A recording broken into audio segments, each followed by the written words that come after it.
ఇప్పటికే ఆపరేషన్ సింధూర్ పేరు మీద పాకిస్తాన్ల ఉగ్రవాదులను మొత్తం ఏరి పారెత్తున్నారు కదా ఆర్మోళ్ళు. ఇక ఆర్మోళ్ళు చేసే యుద్ధానికి ప్రతి భారతీయుడు గర్వపడుతున్నాడు. జాతీయ జెండాలతోని రోడ్ల మీదకెంచి బాంబులు వేల్చుకుంటా సంబరాలు చేసుకుంటున్నారు దేశంలో ఉన్న పబ్లిక్ అందరూ. ఇక అట్లనే దేశం మీదున్న పాయరాన్ని చూపెట్టుకోనీకి గిడొక అన్న ఏం చేసిండో చూడుండ్రి.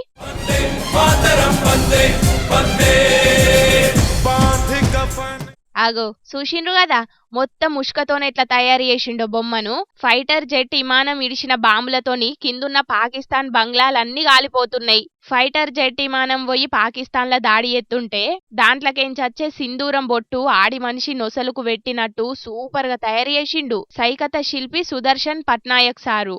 ఇక బొమ్మ కింద భారత్ మాతాకి జై, న్యాయం జరిగిందని రాసుకొచ్చిండు. ఈ వీడియో సోషల్ మీడియాలో పోస్ట్ చేసే వరకు మస్తుగా తారీఫ్ ఎత్తున్నారు అందరూ అన్నను.